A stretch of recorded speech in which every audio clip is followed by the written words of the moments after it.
Good evening, everyone, and a warm welcome to our annual members meeting. My name is Martin Havenhand, and I'm the chairman of the Rotherham NHS Foundation Trust.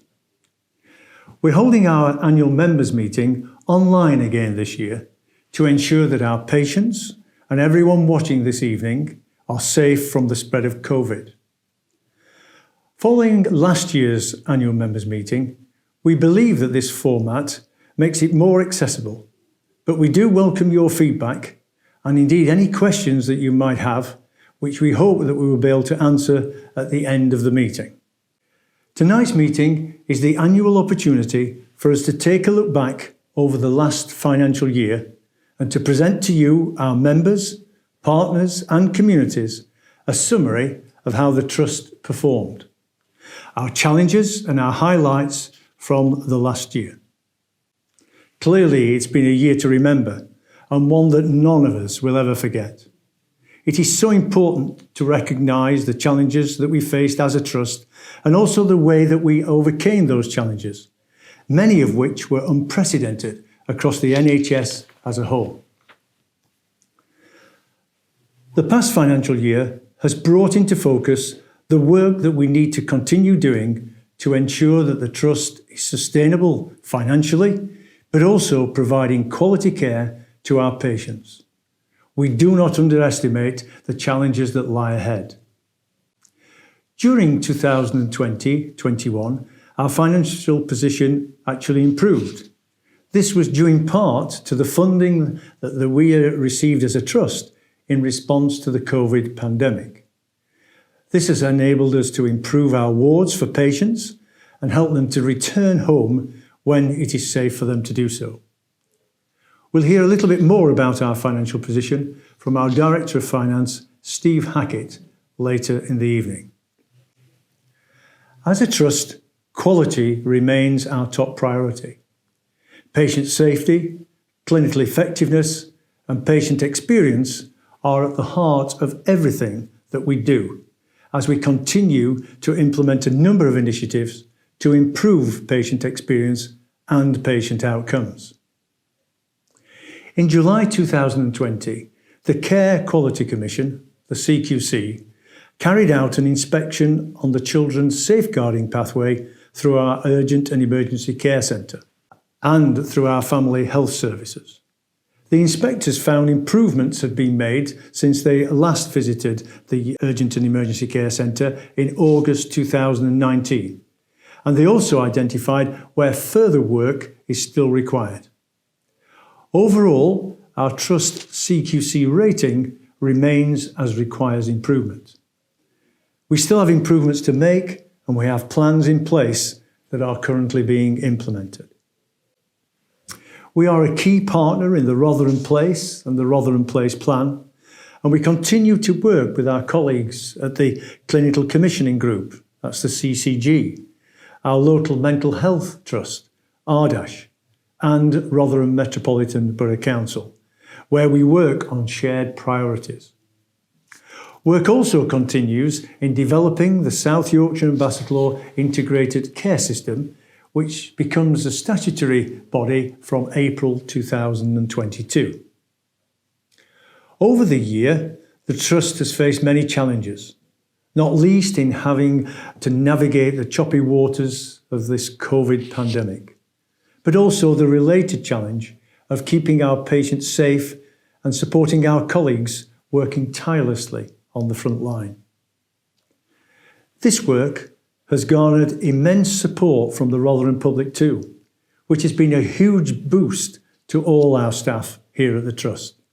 Our colleagues have received gifts and messages of support, and every well-wisher is imprinted upon us the importance of the work that we are doing here at the hospital and in the community. I have to say I was extremely proud of the people of Rotherham for their support, generosity, and their expressions of gratitude and appreciation, which has meant so much to my colleagues at the hospital and in our community services. Our interim Chief Executive, Dr. Richard Jenkins, joined us in February 2020 which was just as COVID was about to take hold. Richard is also the Chief Executive of Barnsley Hospital NHS Foundation Trust, and the significant experience that Richard has brought to Rotherham has enabled us to be developing successful activities and programmes during the period that he's actually been with us. And I am very grateful to him and his leadership team for the work that they have done. Looking forward, our challenge remains to deliver our vision, to be an outstanding trust, delivering excellent healthcare at home, in our community and in the hospital. As I've said already, quality will remain our top priority, but we must work on continually improving our finances as an effective pathway of recovery from this pandemic. The past 18 months have been extremely challenging for everyone due to COVID-19, and NHS colleagues across the country have been doing a magnificent job. My colleagues will share with you more details about how we have responded to the COVID pandemic, along with our plans to continue our journey as a trust as we focus on recovery. As a board of directors, we are very proud of our colleagues at the Trust, who have been working in the community and in the hospital. They have been quite remarkable in the way that they have cared for our patients, and thank you to them all for their continuing loyalty to the people of Rotherham. The rest of our agenda this evening involves our executives providing an overview of our work over the year.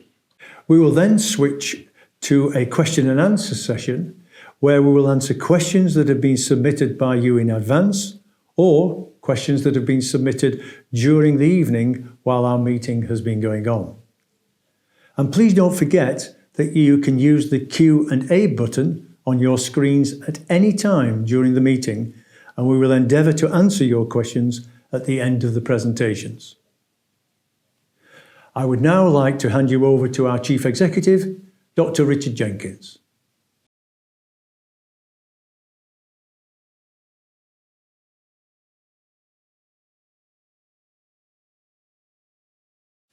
Hello, I'm Richard Jenkins, the Interim Chief Executive of the Rotherham NHS Foundation Trust. When I talk about the year we've just experienced, I guess the overwhelming thing I need to talk about is the pandemic. This has been a huge challenge for us. It's been a huge challenge for the country and for everybody. We've lost individuals, we've lost friends, we've had colleagues affected, some of us have been affected ourselves. It's been a huge challenge and has affected everything we do. The way the hospital works has changed fundamentally, both in terms of the layout of the hospital and the way we deliver services. Our staff have been brilliant in adapting to that, not least through the difficult early period when the pandemic was new and people were frightened. And the support that the public gave to staff was hugely appreciated during the last year. We have made major changes to the way we deliver outpatients, inpatient care, operating on people.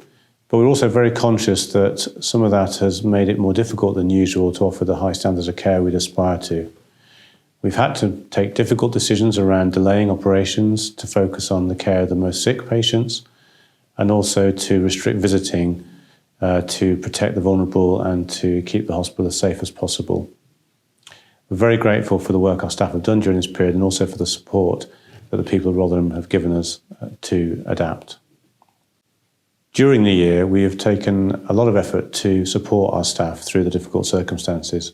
We put a lot of effort into the health and well-being and counselling to support the challenges that people are having to work through. Our staff have changed their working practices and been hugely flexible.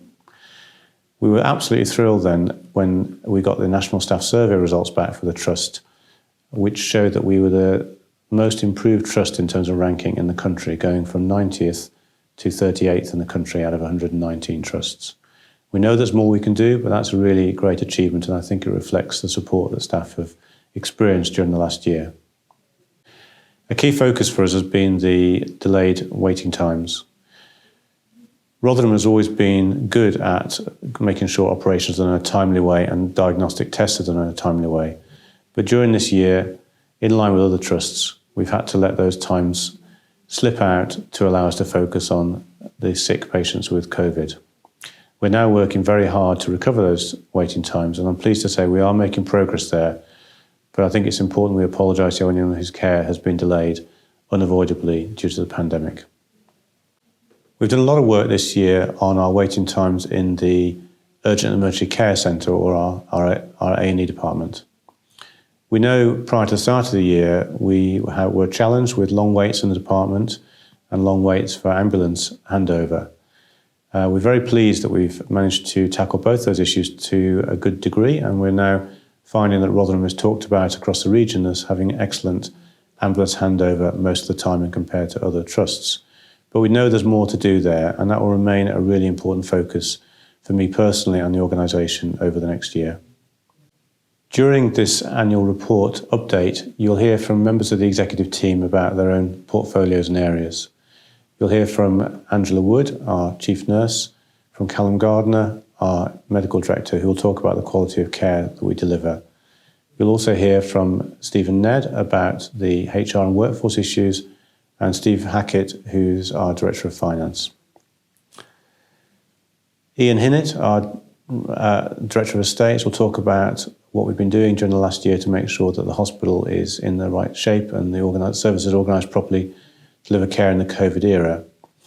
And at the end, I will come back and provide an update on some of our plans for the year ahead.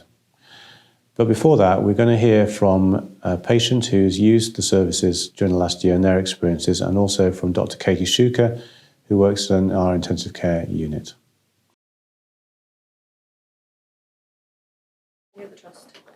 So my name's Katie Shuker and I'm a consultant here. So I'm a consultant in anaesthetics and critical care, and I'm also the clinical lead for the anaesthetic department.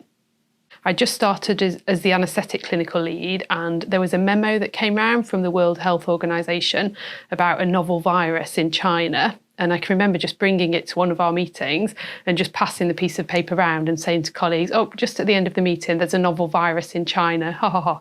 Have a lovely afternoon, everybody. And we all went home. And then I think between kind of January and March, it became clear that this was going to be something that would be, kind of an absolute seminal moment in a lot of our professional careers, really. And around that time, I think that it was kind of, I could see the penny dropping with colleagues, really, and with people at home one by one. And it was kind of a dawning realisation of what might be about to happen. Well, I was a busy housewife. I used to go and pick my grandchildren up from school and look after them. Normal, just an everyday normal person. I remember getting a phone call from my sister telling me my mum didn't have long to live. She was in Rotherham Hospital with COVID. So I sent my husband to stay at my eldest son's house so he wouldn't come into contact with me once I'd started to go up to the hospital. And my mum died of COVID. That wasn't nice to see. I didn't want her on her own. And I came home after I lost her. I was isolating for 10 days. And on the 31st of January, I hadn't been out of bed for 2 days, which wasn't me.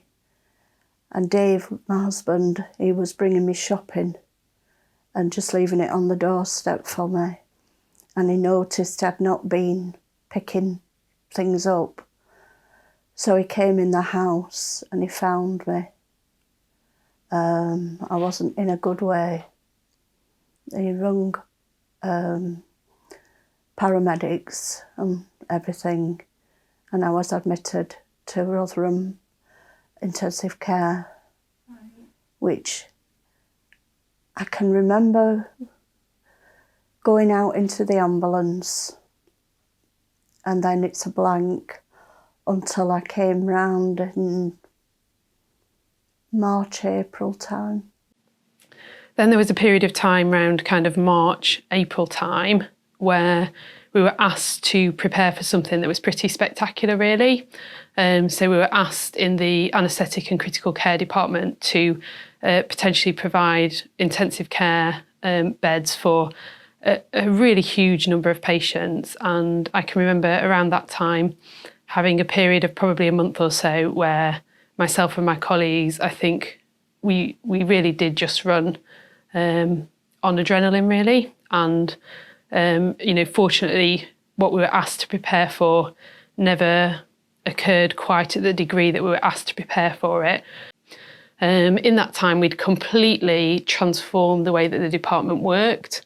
I think there was a real team spirit in the department, and I think it was a case of kind of battening down the hatches and preparing as best we could for what was about to come. I know what my family have told me, how good they were, and there was one particular doctor. We don't know his name. I would love to shake hands with him. He's Irish, that's all I know. Right. And he saved my life. What was it like seeing your family for the first time? Did they come and see you at hospital, or did you have to wait till Aythorpe? They came to Aythorpe and stood on the path, and I waved through the window to them. That was the first time I'd seen them. That was in June. Wow. And then I was allowed to have a day out with my family because it was my 40th wedding anniversary in June, and they allowed me a day out, and I got to cuddle my little granddaughter who was only 3. Oh, that's so lovely. And my little grandson who was 7. That was, I can't tell you. Well, Jane was fantastic. When she come in, she was very fatigued, very lethargic. She'd had COVID in the hospital. She'd not long been just standing up to the return, which she used to get very fatigued at. And as she progressed and went on, we gave her a lot of support. She ended up doing fantastic. She was seeing the physios really often. She went from the return to a walking frame with supervision, and then she went so that she could become independent. So we just offered her support. And then she went from being fully assisted with washing and dressing by a member of staff to giving her a towel and a flannel, and Jane being able to do everything herself. So she was a real success story. Jane's been one of our success stories after COVID. She's been brilliant. From when she first come in, she was very poorly, to when she left us walking, smiling and being very positive. It's always, this is what you want, this is the greatest expectation, and when you actually make a difference and they get better, they get back to their own lives, they go back home, and this is what you want. In Jane's case, when she came, she was quite poorly. There was a lot to do, quite complex. You don't always know what to expect. Some of them do rehabilitate quite well. Some of them take a bit longer, but there was a lot to do. She did wanted to progress. She had a great attitude. She was compliant. She worked really well with everyone, the therapy team, staff, nurses.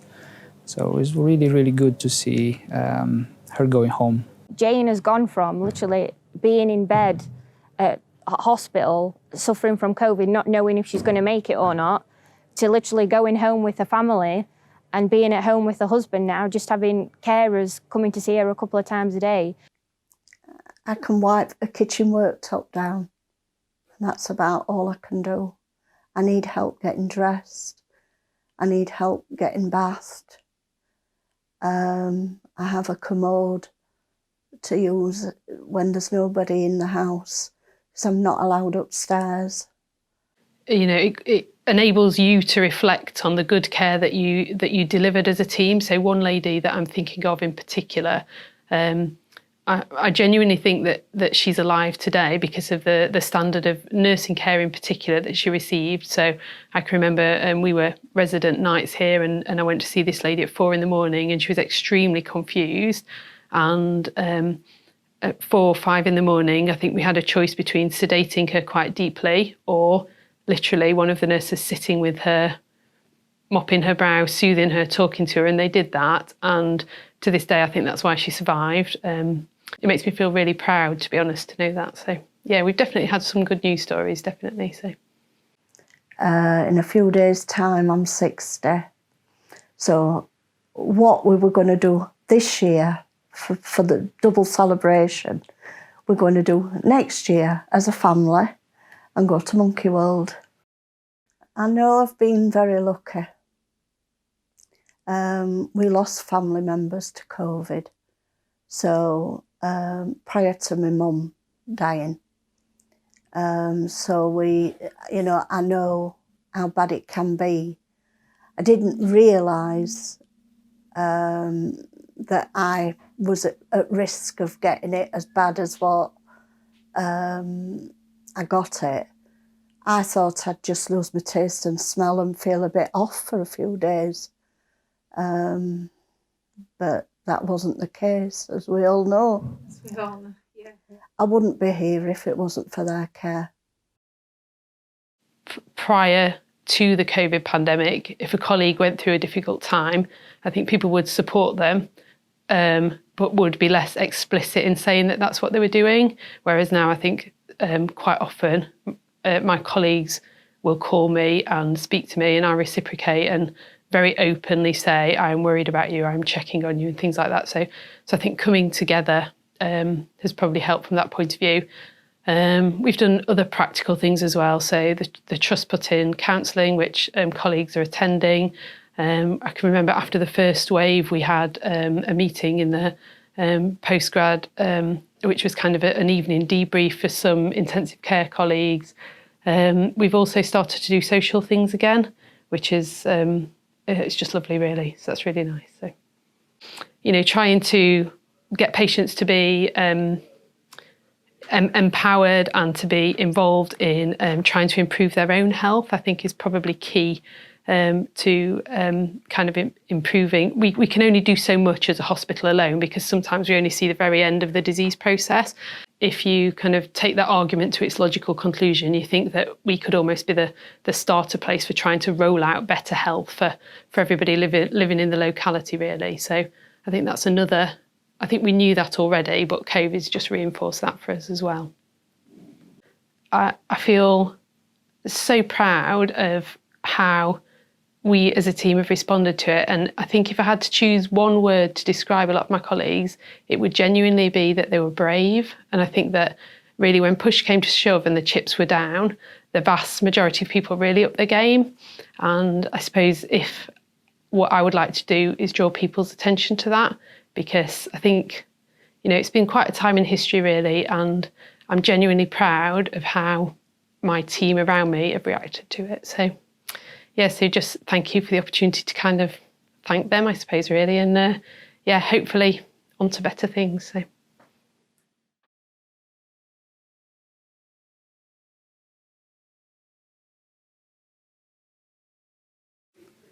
Hello, my name's Angela Wood. I'm Chief Nurse and Director of Infection Prevention and Control at the Trust. This year has been a really challenging year for staff across the organisation, as we've been working to ensure our patients and our staff are safe from COVID. We've put a lot of infection control measures in place to ensure that we are keeping our patients and our staff safe. And the teams have worked really, really hard to ensure that everything that has been suggested nationally and locally has been put into place. We're looking at making sure that our patients are getting the care that they need across the organisation, and it's been difficult at times with the reduction in visiting. We try to be as flexible as possible to allow patients to have visitors, obviously making sure that their visitors are safe coming to the organisation should they be allowed to do so. In recent times, we've looked at how we can ensure visitors are getting communication with their families, who are patients in the hospital. We've instigated teams of volunteers who've worked with iPads and other communication devices to allow them to have conversations and to get that information out to their relatives about how they're doing and what they're experiencing while they're in the hospital. We've looked at ensuring the flow through the organisation has been as good as possible, ensuring that long waits in the UECC have been reduced as much as we possibly can, ensuring patients are discharged in a timely manner and supported and to enable them to go into the community. Our community teams have worked really, really hard across the whole of the pandemic, ensuring that people are still getting visits. We're contacting patients before we attend to ensure they don't have COVID, to ensure our staff are safe, but making sure that we're still undertaking those face-to-face visits and giving the care that patients need within the community. It's been very difficult, obviously, for everyone during this time, but we're making sure that our staff are supported, making sure that they're getting psychological support, ensuring they get their leave, ensuring they're getting the support from managers to enable them to do the best job they can and to look after our patients. We have a Trust Patient Engagement Lead who has been working with local communities to identify the best ways for us to communicate, ensuring that patients from the deaf community can come into our outpatient department and be seen, and still allow them to lip read as we put screens up to allow them to do that without the use of masks. We've tried to be innovative in some of our ways of treating patients over the last 12 months, looking at virtual appointments, speech and language therapy leading the way in how we utilise virtual appointments and make sure patients are still being given treatment and being seen in a timely manner. Obviously, patients still come into the hospital, and during that time we ask them to follow all our COVID restrictions and guidelines. And the staff and patients have been doing this and have ensured that we've not had the levels of COVID that we could have had if we hadn't followed those infection control processes. During 2021, we had a visit from the CQC. They inspected our services for children and young people around safeguarding in the children's pathway. We instigated an action plan at this time, which we've fully completed, and we're now reviewing, making sure all those actions have been put into place.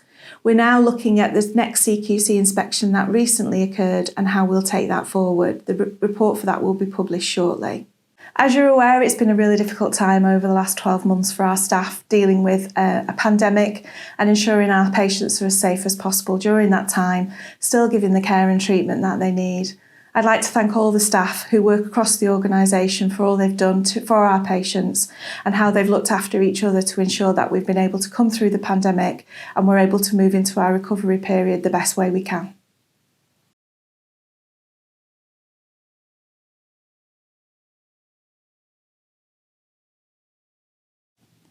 Good evening. My name is Dr. Callum Gardner and I'm the Medical Director at the Trust. Whilst the last 18 months have been particularly difficult due to the COVID-19 pandemic, the Trust has seen a number of positive improvements, particularly around quality of care.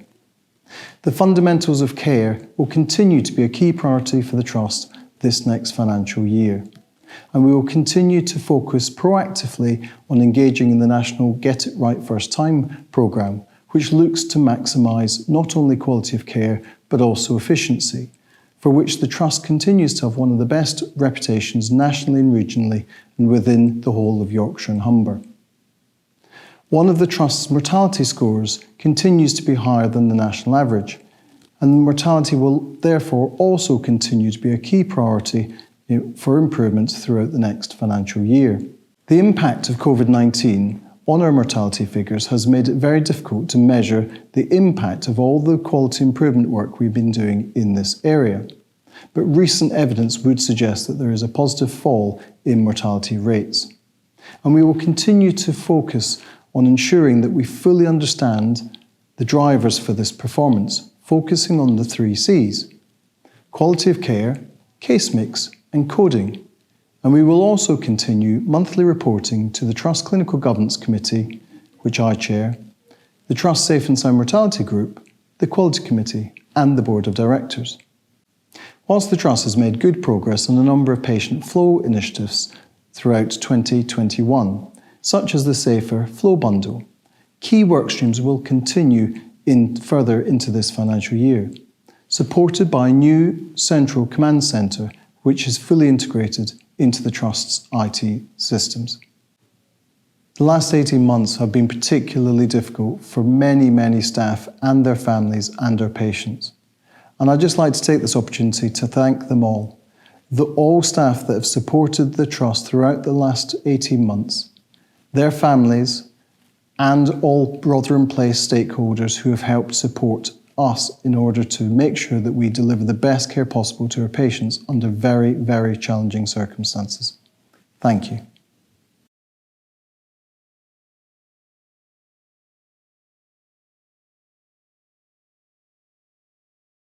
Good evening, everybody. I'm Steve Hackett, Director of Finance here at the Rotherham Foundation Trust. I spent 6 months in the organisation between May and November of last financial year, the financial year that we're talking about today. But I'd like to start by saying a really big thank you to Stuart Diggles, who was our Interim Director of Finance, who actually closed out this year's financial accounts and presented the information to board in terms of the numbers that I will present to you today. So if I could just start again by saying really huge thank you to the organisation for the successful financial year of 2021. The organisation performed really well in a difficult set of financial circumstances and managed to deliver a positive financial position against the plan set by NHS England and NHS Improvement. We actually delivered a £384,000 surplus better than plan. The plan originally was set at a large deficit, just under £8 million, given the uncertainty around NHS finances at that point in time. But a huge thank you to the organisation in being able to deliver a positive £384,000 surplus against that plan that was set. In terms of the contractual arrangements, we had a strange year last financial year, which has continued into this one around block contract arrangements. So our income came in fixed 12s throughout the financial year. And so we had a strange situation where the income for the organisation was dictated by national rules rather than the activity that was actually delivered on the ground on a month-by-month basis. But as I've said, strong financial position. The organisation entered this new financial year with around £36 million worth of cash in the bank, which is strong performance given the national position that we were in. In addition, last financial year in 2021, we delivered some significant capital schemes. Our Director of Estates and Facilities, Ian Hynett, will follow later in the agenda today and talk about some of that specifically. But we were able to invest a large amount of money in equipment throughout the organisation, in critical care, in endoscopy, and in our general medical equipment stocks that we have in the organisation. So again, a really successful end to the financial year last year. And again, this year, the current year that we're in now, 21-22, remains to be a strong position for the organisation. And just touching on capital again, we're really proud to be able to say that we're going to deliver a brand new MRI scanner for the Trust within this financial year at around just under £2.5 million worth of investment, which will be a significant improvement to the position that the organisation has been in for some while around our scanning capacity. So I'd just like to say a huge thank you again to the organisation for everything that you've done through this pandemic period. We delivered a positive financial position in the 2021 financial year and continue to do so in terms of this financial year. So I hope that we'll be able to continue that financial success into the future. Thank you.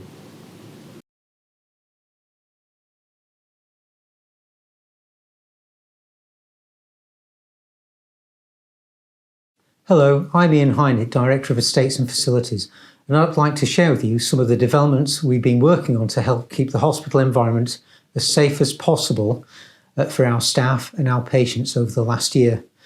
Before I do though, I'd just like to say how immensely proud I am of my 230 strong operational team who have worked tirelessly behind the scenes and often out of sight throughout the pandemic, working shoulder to shoulder with our frontline medical staff in ensuring that wards are kept clean, secure and safe, patients and staff fed, patients transported to key departments by our portering team, medical equipment such as ventilators being maintained, and all the heating and lighting systems and hospital maintenance requirements being met, despite all the restrictions on access to wards and departments, staff shortages due to sickness and isolation, and often against the lack of availability of materials and equipment across the entire NHS. Our highest priority has of course been the safety of our staff and visitors throughout the pandemic, protecting them from COVID-19 whilst enabling the hospital to function as near as normal as possible. We've installed hundreds of protective screens to reception counters and desks in maintaining social distancing rules, and we've modified dozens of ventilation systems to enable clinical procedures to continue. In autumn 2020, the estates team was successful with an award for £7 million of grant funding from NHSI, which was specifically offered to the Trust to help improve the urgent and emergency care pathway during the pandemic.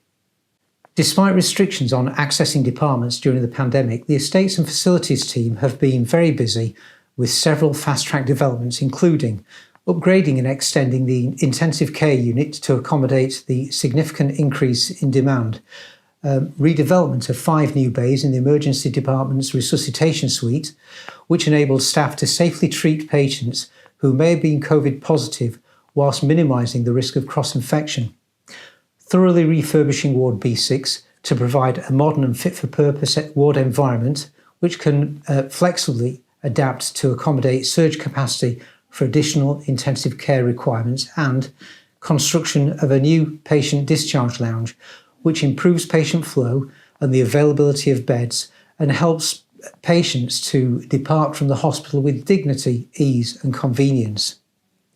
In our community facilities, we have redeveloped the operating theatres at the Rotherham Community Health Centre to accommodate a relocation of the ophthalmology department into a more appropriate, accessible setting for patients. And we've installed a new patient lift at Breathing Space, which improves accessibility to services for patients with limited mobility. We are very grateful to the Trust charity who have funded several patient and staff wellbeing initiatives. Purple Butterfly bereavement rooms have been developed to provide dedicated rooms where bereaved patients and relatives can grieve their loss with privacy, dignity, comfort and respect. We have also designed several garden features, including a calming woodland walk and a staff-only wellbeing garden with an outdoor gym.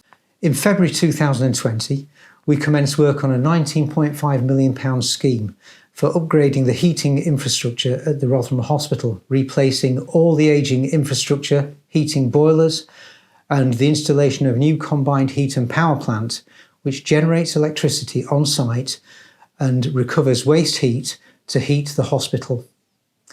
The scheme is now practically complete and will significantly reduce the Trust's carbon footprint, helping the Trust on its way to meet Sir Simon Stevens' pledge for the NHS to become net zero carbon by 2040. As carbon has a cash equivalent, the carbon saved equates to a guaranteed saving of £1.2 million a year, which can be reinvested in patient-facing services, helping the Trust become both financially and environmentally sustainable. Finally, it would be remiss of me not to offer thanks also to all of our contractors and supply chain who have all gone the extra mile in helping us keep the hospital running in such unprecedented times. Thank you.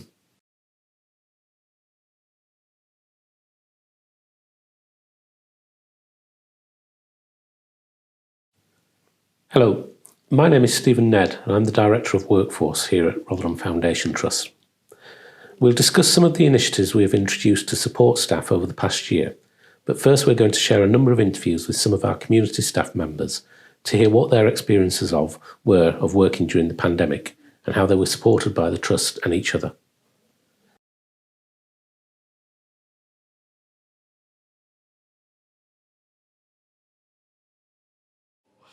My name is Liz Heighton. I am a district nurse working in the unplanned care service. I have been a district nurse now for nearly 6 years, and I've been with the unplanned team for just over 3 years. We also manage the community phlebotomy service as well within the unplanned team. Our job entails basically we get the calls via the care coordination centre. As a community nurse, we're used to working alone when we're out in the community. That's what we do. So we don't really touch base much anyway. It's part of our job anyway. From going from a full clinical hub where you've got the support of the care coordination centre, you've got the nurses in care coordination centre, you've got the fast response nurses there, and you've got us. We could bounce off each other and ask questions. Care coordination centre could come and ask us, do you do this, do you do that? And all of a sudden, working from home, that had all gone. We'd become a little bit disconnected, and it took us a while to get into that, finding new ways of communicating rather than, face to face. So I would say that was quite challenging at first. We trained as nurses. We expect the unexpected. We take on the challenges and we'll face them full on. And if we have difficulty, there's somebody there to help us. And so from my perspective, I have never felt that the pandemic has overwhelmed me in that sense. So my name's Kate. I'm one of the senior nurses in fast response. I've worked for Rotherham for around 4 years now. I've been in fast response for just over 12 months. So in that time, obviously, we've worked for the COVID pandemic. We are a responsive service. In the COVID pandemic, the government brought out the 3-hour window. So within that 3-hour window, once the patient was deemed medically fit for discharge, it gave the discharge team 3 hours to get that patient out. To support that, fast response then inputted 72 hours care, and then we then liaise with the discharge team for ongoing care with social services. And that's still ongoing now, and that's one thing we've recognised that's ongoing. We're still going to continue with IDT referral to support the hospital. Yeah, I think we're working more efficiently, and I think it's made us realise what skills we've got within the team. And when we've recognised that there's been a need for another skill or for more of that skill, we've been able to train our staff more. So, for example, phlebotomy services in community has been challenging at times due to staffing and just obviously GPs are not going out to see the patient, so they're then requesting blood so they can manage the patient more effectively at home. So then what we've done is we've trained some of our band 3s up on blood services, so then when the blood service is in need of some more staff, we can then say, right, we've got staff available between 9 and 7 today, would you like to use them? So it's all about being working together just as one team for that patient journey. So my name's Abby Vardy. I work for the Care Coordination Centre in their admin department. So we process referrals for district nurses, fast response, and then a wide range of community services. I've been here for 11 months. So I started in the pandemic, which that in itself were a bit, I suppose, quite like surreal when you walk into a building and there's no one here, and trying to do your training over like a laptop and Teams. Yeah, we get a lot of calls where they just want to chat. So they will just ring because you're probably only person that patient's going to talk to all day. And they are really lonely. They've not had any interaction with people. A lot of them have had to isolate for almost a year and not leave the house. It is really positive when you're getting calls and they're just thanking you for the service that you've provided. There was a lot of fear. I've not got to go into hospital, have I? I haven't got to go into hospital, am I all right? And so we had to do a lot of reassuring and, to keep patients calm, because that was the biggest fear at that time. They didn't want to go anywhere near a hospital because obviously they felt that if they went in, they wouldn't come out. So yeah, the feedback was they were very, very grateful and pleased to see us, yeah. We had 4 members of our team that had to shield fully, which obviously in a workforce is a lot of manpower. They had to then train up to do other roles within, while they were at home. But additionally, it put extra pressure on to the nurses out there, the increase in visits and whatnot on there. So I would say overall, those were the biggest challenges from a community unplanned perspective. I think more or less at the beginning where it were a little bit, everyone were unsure where they'd be placed in the community with COVID, what was going to be expected of their role, because no one really knew what were going to be expected of us. We had a lot of changes with obviously the GP services and the way that they were structured and who was seeing what patients. Then we had issues with palliative patients and the hospice at home team. Obviously they had to protect their own patients because of COVID. And we've just had a new dynamic way of working. And I think the main challenges for us has just been getting used to working from home. As managers have been really good. They have regular check-up calls with us to see if we're all right. Like I said, there's been wellness Wednesdays. The support there if we need it, just like we give support to our band 3s and the band 7s give it to us. Yeah, I felt supported throughout it. At the beginning of COVID, obviously when it first came out, we had patients that had to be risk assessed. So they, and still now we don't send certain staff members into COVID because of certain health conditions they have. To be honest, from a manager's point of view, supporting the staff that were shielding was very difficult because they felt isolated, lonely. They felt like they wasn't worth anything because they weren't able to do their job that they loved to do. I think we just need to continue as we are at the moment. I know, obviously, I'm not sure if everyone's aware, but there's a 2-hour response that's coming out what the government have initiated, and that's where when a patient in community is deemed to be at crisis, then community services such as fast response and the care homes team and unplanned have 2 hours to see that patient, deal with that patient, make the right referrals and get that patient on that right pathway. And I think that's what we need to be doing. And again, it's all about avoiding that hospital admission. And I think with or without COVID, if we wake up tomorrow morning and COVID non-existent, that COVID's made us realise that things needed to change without us realising.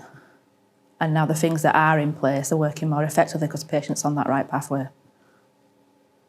Due to the pressures that the pandemic placed on all of our colleagues over the year, a key priority for the Trust was to ensure that they felt supported and had the opportunity to access health and wellbeing support and services during what was quickly becoming one of the most challenging years in the NHS's history. To support managers and colleagues, the Trust launched Our People Pack in July 2020, with an updated version produced in February 2021. This document was circulated widely, provided health and wellbeing hints and tips for all colleagues at an individual level, team level and organisational level, as well as providing a one-stop shop containing local, regional and national health and wellbeing offers and services that were available. The pack encouraged staff to support each other as well as themselves to enable them to continue their work and to stay safe while doing so. It also featured guidance on working from home, which affected many of our colleagues, whilst ensuring those in more clinical roles were afforded time to reflect and recharge. Despite the challenges faced by the organisation during the pandemic, the Trust recognised that valuing and celebrating the achievements of the workforce is essential to enable the future growth and development of the organisation and the individuals who are part of it. Our communications and charity teams made sure to sing the praises of staff throughout the pandemic, on social media and in the local press. The team also organised the annual Proud Awards, which celebrates the work of colleagues over the year. The virtual award ceremony was held in November 2020, and hundreds of colleagues tuned in to support their colleagues and friends and receive special thank you messages from a number of celebrities. Hi, Graham Norton here. I just wanted to say good luck to everyone shortlisted in the Rotherham NHS Foundation Trust for all their hard work during this year. During this period, there was also a massive outpouring of appreciation and support from members of the public for our staff, and the support from the local Rotherham community was staggering and humbling. The Rotherham Hospital and Community Charity has played a huge role in boosting the morale of our colleagues and acting as a port of call for the offers of support and goods donated to staff and patients. The Trust received numerous generous donations through the charity and its Rotherham NHS Superheroes campaign, which raised over £24,500 since it was launched in April 2020. After discussion with staff on what they would like to spend the funds on, it resulted in the introduction of mental health initiatives, such as the Trauma Resilience Management Programme and the Florence Nightingale Foundation's Nightingale Frontline Service. The Trauma and Resilience Management Programme, or TRIM for short, originated in the UK Armed Forces and supports the mental health and well-being of people who have experienced potentially upsetting or traumatic events. Thanks to the Superheroes Fund, the Trust now has 30 TRIM practitioners, with colleagues taking on the volunteer role in addition to their usual duties. The Superheroes campaign also led to the creation of plans to ensure staff have facilities to enable them to have space to unwind. We're lucky to have green spaces around our hospital site, and we are using this to create spaces that are calming and peaceful for patients, visitors and our colleagues. This includes the Wellbeing Garden and the Woodland Walk, which again encourage people to spend some time outside of the work environment to get some fresh air and to de-stress, if only for a few minutes. The charity engaged with hundreds of businesses, schools and community groups during the year in response to the pandemic, and the Trust received everything from personal protective equipment, refreshments, hot meals, toiletries and treats for colleagues at a time when the morale boost and extra resources mattered the most. There was also a lot of engagement with the local Rotherham community in various ways, with many people providing thank you messages and rainbows, which became synonymous with the NHS during the pandemic. Fundraising provided a great opportunity to engage with the public from some fantastic activities taking place in honour of our charity, from sponsored head shaves to children's football matches. We joined the rest of the nation in celebrating Captain Tom and his inspirational fundraising challenges, which led to some of our colleagues embarking on their own challenges for the charity, such as our colleague Sarah Neal, who took on the challenge of walking 100 laps around the hospital site. The charity also focused on staff wellbeing. One such initiative was introducing Thunder the therapy dog, who is a friendly husky that now visits the Trust every Thursday to visit patients as well as staff, and the feedback has been fantastic, with many colleagues remarking on how a short meeting with Thunder really brightens their day when they are having a difficult time. Earlier this year, the charity distributed goodie bags to all staff to say thank you for all their hard work and dedication, and every member of staff also received an extra day off in addition to their annual leave allowance to ensure that everyone could take the rest that they needed during this challenging year. We were grateful to our colleagues for their efforts throughout the pandemic, and it is a testament to their dedication and professionalism. This year we were also pleased to receive the results of our staff survey. This year we asked every member of staff to provide their views about what it felt like to work within the organisation. This was a challenging year to ask those views, given that the pandemic was providing the most challenging year for the NHS. We are pleased to say that our staff survey results this year showed a significant improvement on last year's staff survey results, and we intend to build on those results this year to make sure that our staff feel engaged and supported in the work that they do for our patients. Moving forward, we'll continue to work on strategies that reflect their work-life balance and that strike the right note for our colleagues so that they will grow with us in the future. Thank you.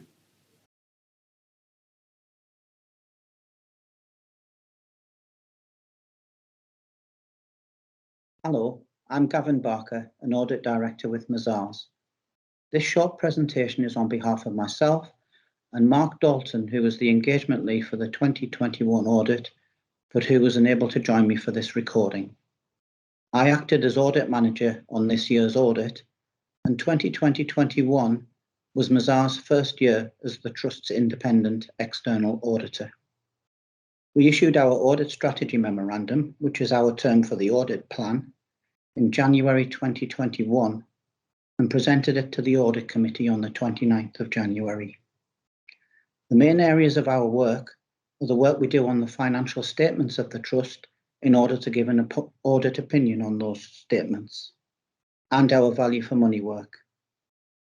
We carry out our audit in accordance with international standards on auditing and the Code of Audit Practice issued by the National Audit Office. We also take account of all guidance issued by the National Audit Office and others, including in the context of health, any relevant guidance issued by the Department of Health and Social Care. The Trust produced its draft financial statements on the 27th of April in accordance with the NHS timetable. And the bulk of the audit work on the accounts was carried out in May and early June. The audit went smoothly. The Trust's officers produced a very good quality set of financial statements with good working papers and supporting evidence. We undertook our work remotely but made good use of technology with secure sharing of documentation and regular use of Teams calls to speak to the Trust's officers, and officers were both helpful and responsive to all of our queries and challenges. We presented our audit completion report, which is also known as the ISA 260 report, to the Audit Committee on the 8th of June, and there were no significant findings on the accounts. We were able to issue an unqualified opinion on the financial statements on the 11th of June, ahead of the deadline. We reported on value for money at a later date.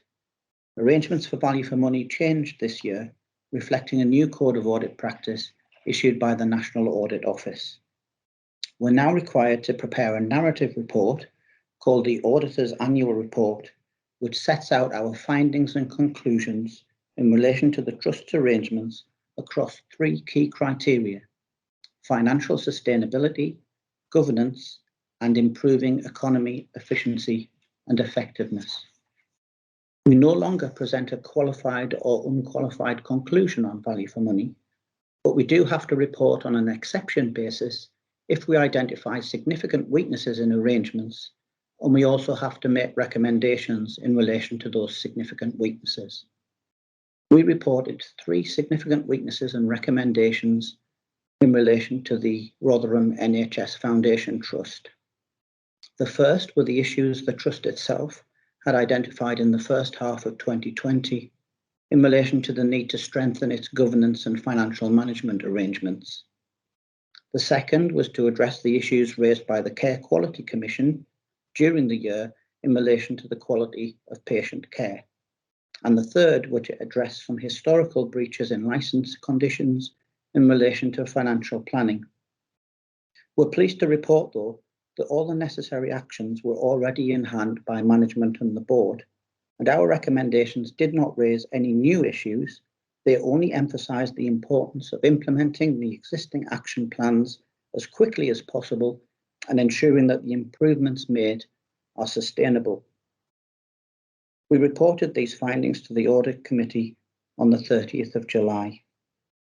And with that, we were able to formally conclude our audit of the 2021 financial statements and issue an audit certificate, formally closing the audit.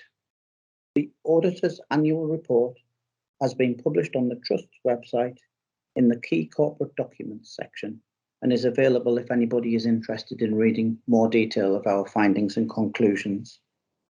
With the issue of that report, we were able to formally conclude on the audit and issue an audit certificate closing the audit. We're very grateful for the assistance of the Trust officers and for their constructive approach to working with us to achieve the outcome on the audit. That concludes our comments as the Trust's external auditor. Thank you for listening.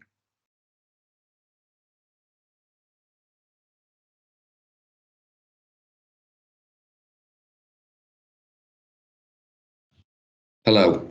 As Lead Governor, it is my privilege to briefly respond on behalf of the Council of Governors to the annual report for 2020-21. The Trust continues to face some challenges, as you've heard, not least from the aftermath and the recovery from COVID-19. However, the Council believes that we have the right leadership and the right teams in place to ensure that we navigate the next year as well as we can. Unfortunately, 2019-20 was a very difficult time for the Trust financially. This year, we have recovered through excellent leadership and prudent financial management. This strong leadership and an emphasis on fully investigating the issues of the past has led the Council to being assured that the financial management of the Trust is going to be more robust and that it will continue in a positive direction, especially with the appointment of a new substantive finance director. It is a situation that the Governors will continue to monitor closely throughout this year during our recovery from COVID-19. During the year, we said goodbye to our non-executive director colleagues, Mark Edgell and Joe Barnes, both long-serving and excellent non-executive directors in different ways. We thank them for their service to the Trust over the years. The Council interviewed and appointed 2 new substantive non-executive directors in Dr. Joanna Bibby and Mike Killick. We also, for the first time, appointed an associate non-executive director to the board, Cameron Malik. These appointments have all been very positive for the Trust, and we are looking forward to working with these new colleagues. Public governors have an important role in representing the voice and the diversity of the local community, and also influencing the continual improvement of health services for the people of Rotherham. A full Council of Governors means we can fulfil that role much more effectively. As I said last year, it was proving difficult to elect enough governors to fully achieve this. So in September 2020, we decided to set up a member engagement subcommittee of the Council and hold mid-term elections to attract a new cohort of governors. Partly due to the work of the subcommittee and partly because of the justified admiration, respect and interest in the NHS caused by the pandemic, we welcomed 8 new public governors to the Council. The next step for the Council and the Membership Engagement Committee is to help galvanise the Trust in engaging better with the thousands of Trust members and with the Rotherham public in general.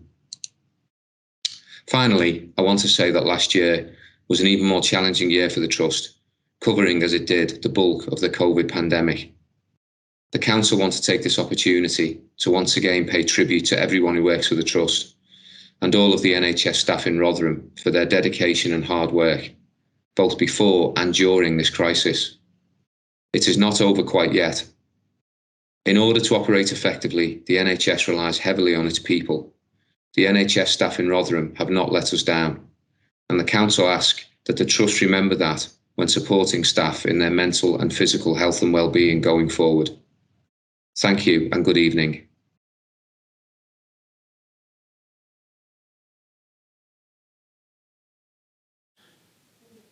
It's important as an organisation that we plan well for the future. And with that in mind, we've just done a lot of work to renew our 5-year strategy that has been signed off by the board in recent weeks. That strategy will be shortly available and will outline a really exciting vision for how the organisation will go forward with our partners across Rotherham and develop our services that we'll all be proud of for the future. In the immediate period, that will clearly continue to be influenced very much by how the pandemic progresses. We will be embarking on the next phase of the vaccination programme shortly.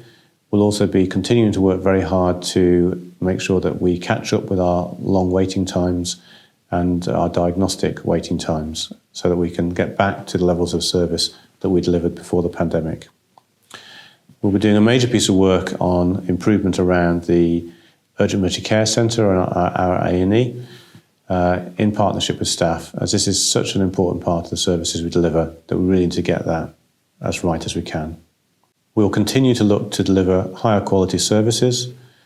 You've heard today the improvements that have been made in our mortality rates, but there's more to do there. There's also more work to do on making sure that the quality of care is right every single time for every patient, and we're very keen to drive forwards our ratings with the Care Quality Commission, which is a marker of that. We know over the years we have got room to improve there, and we have made some improvements, but there's more work to do, and we're determined to see that through over the next year. I hope you found the discussions today a helpful and informative account of our year. We remain very grateful for the support that we've been provided by the local community, and I'm personally very grateful, as is the board, for the work our staff have done. We don't know exactly what the future holds in terms of the pandemic, but I'm confident that our staff will adapt and deal with it as well as anyone can, and we look forward to the days when we can get back to business as usual.